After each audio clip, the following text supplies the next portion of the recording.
Hehe guys, balik lagi sama Adit di sini dan ada satu mobil ikonik lah ya. Sebelumnya sebenarnya sempet ngeliat, tapi ini gak kalah istimewa lah ya. Langsung samperin orangnya nih. Ini orangnya nih ternyata nih yang punya. Halo Mas Bagin. Halo, iya. Sehat? Sehat. Mantap. Bersama dengan Mas Bagin dan AE86. Stay tune.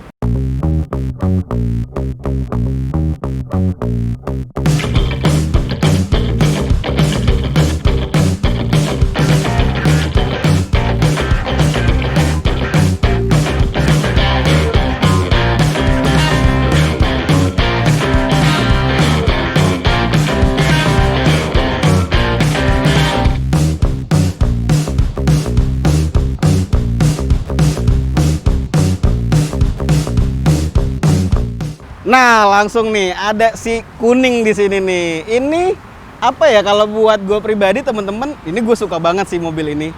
Mobilnya Takumi ya, si tukang tahu ya Mas ya. Oh, iya. Jadi kalau kita lihat dari luar AE86. Tapi Mas, sebelum cerita lebih panjang lagi, boleh kali dikasih tahu nih sebenarnya mobil apa sih? Ini adalah Corolla DX yang di-convert jadi AE86. Gila. Mantap. Satu bentuk kreativitas lah ya, kita bisa bilang. Iya. Karena mungkin jarang lah ya orang yang kepikiran gitu kan. Kalau mungkin sebelum-sebelumnya kita pernah dengar ada apa ya, Lambo atau apa gitu kan. Porsche juga ada.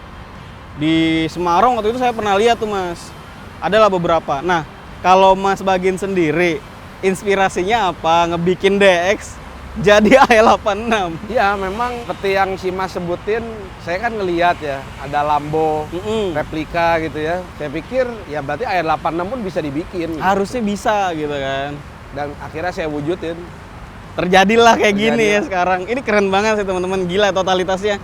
Kalau kita ngomongin convert kan nggak asal nempel doang sebenarnya kan Mas. Iya. Jadi banyak pekerjaannya. Nah, kesulitannya dulu deh nih buat nempelin si bodi AE ke DX, rangkanya DX. Ya kesulitannya ya pertama jangan cuma asal ngebongkar bodinya, kan harus biasanya disebutnya di zig dulu gitu kan, biar nggak miring nanti bodinya pasti pasang. Terus yang pas nempel bodinya juga rupanya nggak semudah gini puzzle gitu loh. Oh. Kadang-kadang ada yang nggak ketemu nut-nutnya gitu kan, kita kaget juga loh kok nggak ketemu. Ngerevisi gitu kan. lagi. Ya perlu waktu lah. Perlu waktu. Jadi sebenarnya kalau kita ukur-ukur, trial and error-nya pasti banyak Mas ya. Iya. Kalau di sasisnya sendiri ada potong-potong gitu nggak Mas buat nyesuaiin? Nggak ada. Enggak. Saya ingin sasisnya seoriginal mungkin. Bahkan saya juga mempertahankan mesin aslinya. Jadi biar suratnya ya sesuai dengan mobilnya. Apa adanya DX lah ya, Iya, ibaratnya gitu mesinnya aja kan. nggak saya ganti. Nah, mesinnya nggak diganti teman-teman. Tapi sebelum ke jantung pacunya, ngomongin dulu bagian luar nih Mas. Ini warnanya kuning. Iya. Emang sengaja dibikin kuning atau memang dia aslinya kuning? Iya, saya dapat udah kuning. Terus saya lihat inspirasi di blog terkenal ya, Speed Hunter. Ada yang persis kayak gini nih gayanya nih. Udah saya copy aja. Jadi saya copy aja. intinya ada proses ngulik-ngulik juga ya sebenarnya. Iya ya? dong, sebelum ya biar mobilnya enak dilihat lah. Benar. Di bagian luar dulu nih Mas, bagian depan. Kalau kita lihat kan nyaris persis Mas ya. Iya. Nah ini sebenarnya perbedaannya apa aja dengan versi aslinya si AE? Ya ini kan saya udah dapat kondisinya juga begini nih.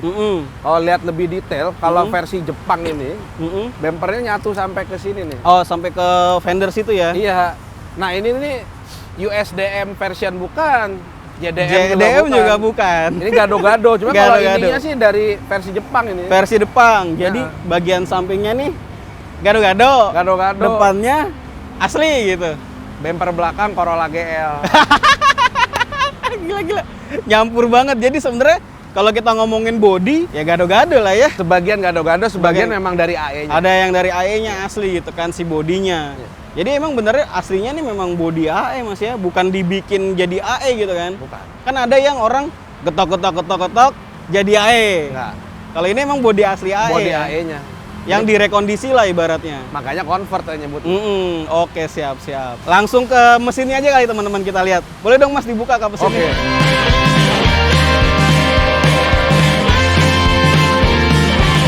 Udah dibuka nih kap mesinnya. Jadi terbongkar lah ya dia aslinya apa sebenarnya. Jadi emang ya udah apa adanya Mas ya. ketika memang dari awal Mas cerita ini conversion, Iya. ya beginilah keadaannya. Anyway, ini 4K Mas ya. Iya, 4K. Apa aja yang udah dikerjain di mesin Mas? Iya, ini saya udah naik cam durasi lumayan tinggi ya, 280. Coil udah CDI, distributornya udah Distribusinya CDI. Coilnya sih udah ganti juga. Karbunya rencana mau pakai yang lebih gede, ini masih agak kecil. Oke. Jadi masih kurang enak larinya. Nggak mau dibikin 4-baler sekalian? Maunya gitu.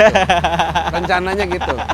Lumayan tuh sangar tuh kalau buat Maunya mesin-mesin gitu. karbu gitu tuh. Kalau di video kan enak corongnya 4. Oh iya, itu sangar banget sih. Kalau sekarang emang. loh kok cuma 1 gitu. Nah, bagian lain yang juga sudah diubah adalah exhaust system menggunakan produk lokal dari ORD Exhaust. Konfigurasinya dimulai dari header, pipa, dan langsung menuju ke muffler. Untuk header dipasang dengan setup 4-1, lalu dibuat free flow langsung menuju ke muffler lansiran ORD tipe V2HF.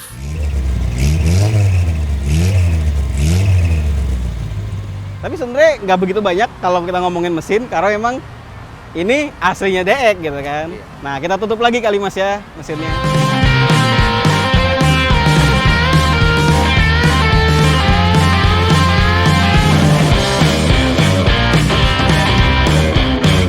Nah, Mas, yang paling ikonik dari AE itu kan selain bentuknya ini nih.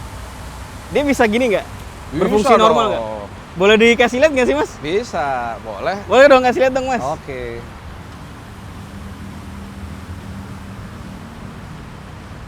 Nah, jadi ternyata emang berfungsi seperti layaknya AE ya, teman-teman. Ini lucu sih ini. Si apa flip flop lah ya kita bilangnya. Pop up. Iya. Nah, ini keren itu, teman-teman ternyata. Cakep sih, Mas. Kita bahas kaki-kakinya, teman-teman. Yuk. Siap.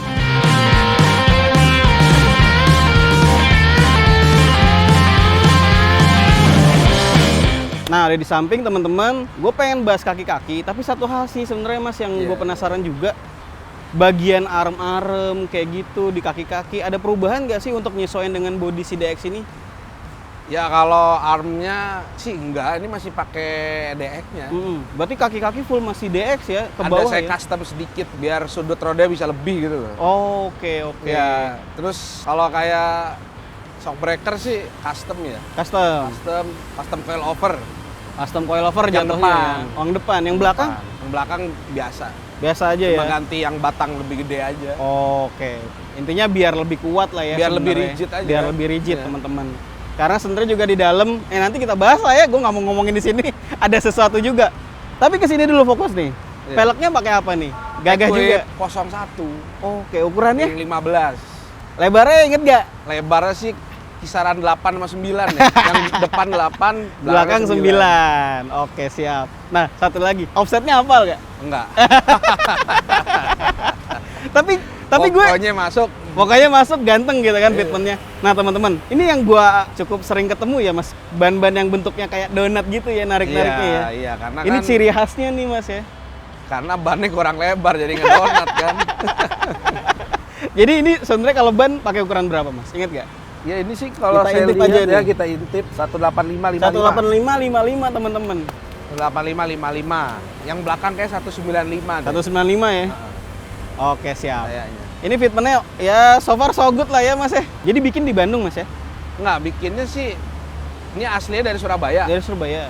Saya bawa ke Semarang. Jadi dari Semarang gua replika dulu supaya gue punya kopinya nih. Baru bawa ke Bandung buat mesinnya, baru ke Jakarta.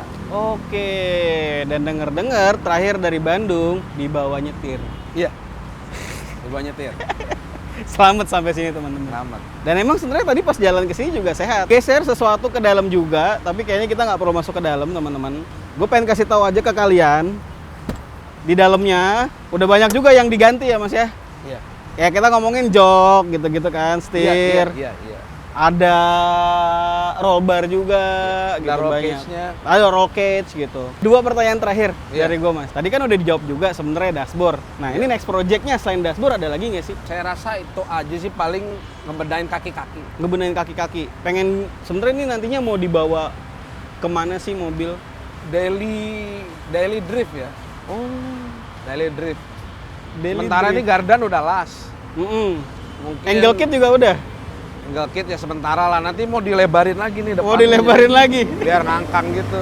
Oh kan, mesti dikulik-kulik nih biar keluar. Masih. Jadi banyak ternyata teman-teman proyeknya yang masih harus dijalanin. Karena memang kalau kita flashback dikit ya, Mas Bagin nih sempat ngedrift juga Mas ya. Iya.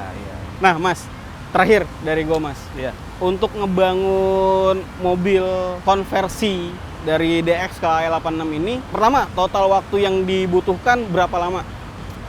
Saya pasti minta waktu setahun. 1 tahun. Setahun. Karena memang udah di riset nih teman-teman di mobil Ya, ini. ini riset ini pertama. Ini yang pertama nih gitu. Nah, budgetnya boleh dibisikin gak sih? Budgetnya sih tergantung ya. Yang pasti saya sih mempersilahkan mobil bawa bahan sendiri aja. Bahan sendiri. Yang pasti kalau bisa jangan yang terlalu busuk lah. Nanti PR di kabel-kabelnya. Oke. Kayak ini nih pas saya dapet lang rem nggak ada, kabel nggak ada. Banyak banget Bener-bener PR-nya. kosong, cangkang doang. Itu PR juga. Jatuhnya bener-bener bahan ya. Bahan banget. Jadi intinya kalau misalnya ada yang mau kayak gini juga, bisa nih tinggal bawa DX doang gitu kan? DX atau chairman. Atau Chairman. chairman. Oke. Karena persis. Karena persis ya? layoutnya, wheelbase-nya semua sama. Secara dimensi sama ya? Dimensi sama. Oh, Malah oke. sebenarnya lebih mirip chairman karena dia mesinnya udah 4A. Oh, bener juga. Cuma beda merek. Itu Bener-bener. masalahnya. Bener-bener, bukan Toyota ya? Iya, itu Daihatsu. Iya. Bisa juga teman-teman sebagai alternatif. Toh namanya juga ini alternatif Mas ya. Iya. Buat barangkali teman-teman penonton Grid Otomotif yang penikmat inisial D, ya. Pecinta Takumi yang suka sama AE86 gitu. Oh iya Mas, budgetnya berapa sih? Oh iya, budgetnya dulu. Ya budgetnya kisaran 200 sampai 250 lah. Oke. 250 juta. Wah jauh banget kalau kita bandingin sama yang asli ya. Oke deh, Mas Bagin, makasih waktunya. Siap. Udah mau dikulik-kulik mobilnya. Makasih juga teman-teman udah nontonin video kali ini. Semoga bermanfaat dan jadi referensi menarik buat yang nonton. Terus, Mas, kalau misalnya mau ikutin si mobil ini progresnya kayak gimana, udah sampai mana, atau mungkin bisa ngeliat-ngeliat proses bikinnya. Iya. Bisa diklik di mana Mas? Bisa lihat di mana? Di IG mungkin, YouTube ada nggak? Iya, bisa diklik di sini. Enggak gitu ya. Boleh ntar di Ada. sini ada. Ada, bisa diklik di Sebutin apa? di channel YouTube Wong Tani 2 dan channel YouTube Kang Mas Wendy. Channel. Instagramnya ada nggak Mas? Kang Mas Wendy juga. Kalau Instagramnya Kang Mas Wendy aja. Oke siap. Nah di follow teman-teman, sama di follow juga Instagramnya Grid Otomotif biar bisa ngikutin konten-konten kami berikutnya dan mantau mungkin perkembangan dunia modifikasi di tanah air kita ini teman-teman. Jangan lupa like dan share ke teman-teman kalian yang suka dunia modifikasi, di subscribe dan nyalain loncengnya. Gue Adit, pamit.